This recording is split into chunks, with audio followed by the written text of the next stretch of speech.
Everyone, welcome to our channel Shiksha Diksha Hindi classes. और आज हम सब वेस्ट बंगाल बोर्ड क्लास 10 का सिलेबस में लगा हुआ हिंदी ग्रामर से बातें पढ़ेंगे। बात आपके लिए बहुत इंपॉर्टेंट है और इससे हमेशा क्वेश्चन पूछा जाता है। तो चलिए पढ़ते हैं वाच्य। सबसे पहले जानेंगे कि वाच्य है क्या, वाच्य किसे कहते हैं ना। तो वाच्य क्या है, चलिए जानते हैं। क्रिया के उस रूप को कहते हैं जिससे पता चले कि वाक्य में जो है वाक्य है उस वाक्य में कर्ता, कर्म या फिर भाव की प्रधानता हो ना। उस वाक्य में क्या बोल रहा है कि कर्ता, कर्म या फिर भाव की प्रधानता, इसे वाच्य कहते हैं। ठीक है। अच्छा, वाच्य जो है 3 प्रकार के होते हैं। कितने प्रकार के? 3 प्रकार के। देखिए लिखा हुआ है वाच्य 3 प्रकार के होते हैं। पहला वाच्य क्या है? कर्तृवाच्य है, दूसरा है कर्मवाच्य, तीसरा है भाववाच्य। पहला हो गया कर्तृ, दूसरा कर्म और तीसरा भाववाच्य। अच्छा, कर्तृवाच्य किसे कहते हैं? तो क्रिया के जिस रूप से कर्ता की प्रधानता ना, जिस वाक्य में कर्ता प्रधान हो, बस इतना आप लोगों को समझना है कि जिस वाक्य में कर्ता प्रधान होगा वह कर्तृवाच्य कहलाएगा। और इसका एक और पहचानने का नियम है कि इस वाक्य में जो कर्तृवाच्य में हमेशा ने लगा होता है। कर्तृवाच्य में ने का प्रयोग होता है। तो अगर आप लोग ने जिस भी सेंटेंस में आप देखिएगा, जिस वाक्य में देखिएगा कि ने लगा हो ना, ये देखिए यहाँ पे लगा हुआ है राम ने रावण को मारा ना, तो आप समझ जाइएगा कि ये कर्तृवाच्य होगा। जैसे राम खेलता है, कौन खेल रहा है? तो राम खेल रहा है, कर्ता की प्रधानता है, राम करता है, राम काम कर रहा है ना।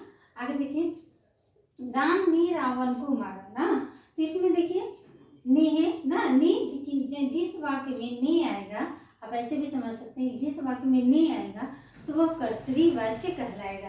ठीक है। अब दूसरा हो गया कर्मवाच्य, जिसमें कर्म की प्रधानता। पहला हो गया जिसमें कर्ता की प्रधानता वो कर्तृवाच्य, दूसरा कर्म है तो कर्म में क्या हो गया? जिसमें कर्म की प्रधानता।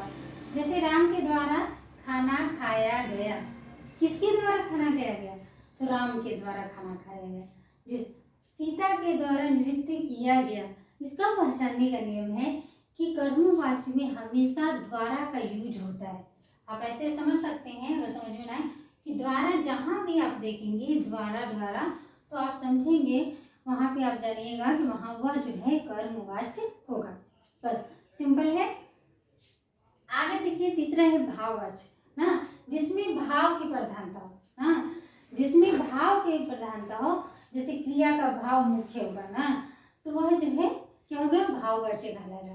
भाववाच्य का एग्जाम्पल क्या है? जैसे देखिए, मोहन से अब चला नहीं जाता। भाव आ रहा है ना कि अब मोहन शायद थक चुका है, अब उससे चला नहीं जाता। अगर ऐसा वाक्य में भाव की प्रधानता होगी तो वह जो है क्या होगा? भाववाच्य होगा। जैसे देखिए, मोहन से खाना खाया नहीं जाता है ना, तो मतलब ये भी भाव आ रहा है कि मोहन जो है खाना खाकर शायद उसका पेट भर चुका है ना, तो अब उससे खाना जो है खाया नहीं जाता। तो ऐसे भाव आएंगे वह भाववाच्य होगा ना। तो ये वाच्य था ना। इस ऐसे ही क्वेश्चन हमेशा पूछे जाएंगे, कौन सा वाच्य है और कर्मवाच्य किसे कहते हैं ना, भाववाच्य किसे कहते हैं। भाववाच्य का ऐसा एग्जाम्पल दिया रहेगा, पूछेगा कौन सा वाच्य है, तो आपको ये समझाने के लिए पहला है कर्तृवाच्य में ने रहेगा, वाक्य में ने का यूज हो तो आप समझिएगा कर्तृवाच्य। कर्मवाच्य में द्वारा का अगर प्रयोग हुआ रहेगा वाक्य में तो आप समझेंगे कर्मवाच्य है। तीसरा भाव की प्रधानता होगी तो आप समझेंगे क्या होगा? वो भाववाच्य होगा। ठीक है। तो आज के लिए इतना ही बच्चों, मिलते हैं नेक्स्ट वीडियो में। अगर ये वीडियो आपको अच्छा लगी हो तो मेरे चैनल को लाइक शेयर सब्सक्राइब अवश्य करें। Thank you.